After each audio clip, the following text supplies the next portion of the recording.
Hey, what's up guys? Welcome to Super Sick Media. Today I just wanted to talk about the whole acquisition of Oculus Rift by Facebook, and I wanted to talk about how I really don't think that this is all that bad, and I don't think it's the end of the world. Actually, I think this could be a positive thing. Regardless of what I may have said in the previous video, I do think that this actually could quite possibly bring out the full potential of this new medium that is being discovered currently, or at least being improved upon and maybe even be made mainstream. Now, there's a couple things I wanted to talk about. The fact that, alright, you have Notch, who says he's not going to develop for the Oculus Rift anymore because Facebook has bought them. He's not going to develop for the VR headset any longer, which is kind of strange to hear from someone like him, honestly. I didn't think his determination or what he wanted to do would be that influenced by a company buying out another company. Seemed like the type of person that would just do what he was gonna do anyway. But I don't think that this is necessary for developers to do things like this. I don't think it's necessary for the internet to explode over something like this, and I'm gonna tell you why. Facebook is a social networking company, okay? Their main focus isn't game, but gaming is a big part of Facebook. And thing is, people have a very narrow-minded view when it comes to how something was presented to them in the first place and where this thing can actually go. And in the case of VR, the only thing on people's minds are games and how it's gonna work with game. Well, to a company like Facebook, that's not the only thing they're looking at. They're looking at that as a source of revenue or a possible very successful aspect of this new technology, but it's not their only focus. They're looking at ways you can interact, or you and someone else, or family member, your grandpa, whoever, you put on the VR headset and you can be sitting at a virtual coffee table or some coffee shop or something, or some amazing resort or something, and just be talking to each other, be immersed in this world that's not your house or what you're used to, and you can just be having a conversation. And maybe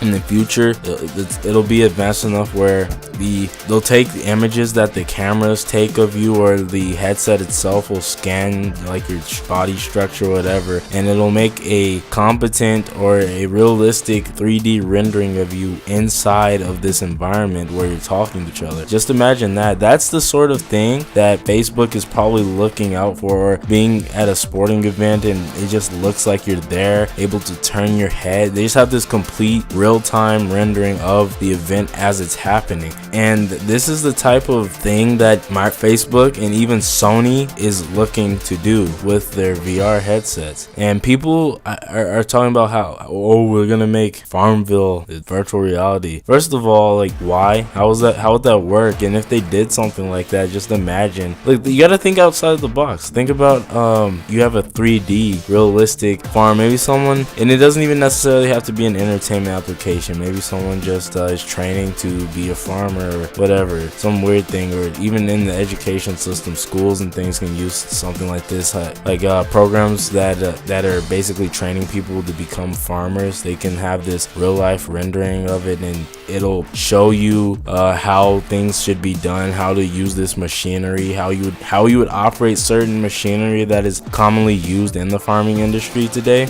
And because they can't afford to actually have this sort of thing, at schools, this type of equipment that is often used in different industries. And that's just one example. It might be a very bad example, but what I'm just trying to get across is that think of future application, think outside the box. And also think about this: Facebook has bought Oculus VR, but that doesn't mean that they're going to change the direction that they're currently going in. They're going to allow Oculus to do what they were doing. They're going to allow them to bring in developers and concentrate on gaming first, see how it does, and then they're going to start worrying about the other stuff. I really think that this is possibly the best move that they probably could have made. And by the best, and I'm talking about Facebook here, because they're really thinking about the future, because they don't don't want to become irrelevant in social media. Of course, they want to stay relevant. They want people to continue to use their service. And as people are migrating more from, or have been, or already have migrated from PCs and computers to a more mobile form of interacting with each other, that could change as well. And they're looking at VR and how that's going to affect the way people interact socially in the future. So yeah, that's basically it. I just wanted to kind of, give my 2 cents on this, talk about it a little bit. But as always, guys, if you liked the video, if you were informed at all, hit the like button. If you have any thoughts, do you agree with me, do you disagree? I really want to know. Give me some feedback. Let me know in the comment section down below. If you haven't already, subscribe. As always, guys, stay super, and I'll see you guys in the next video. Bye.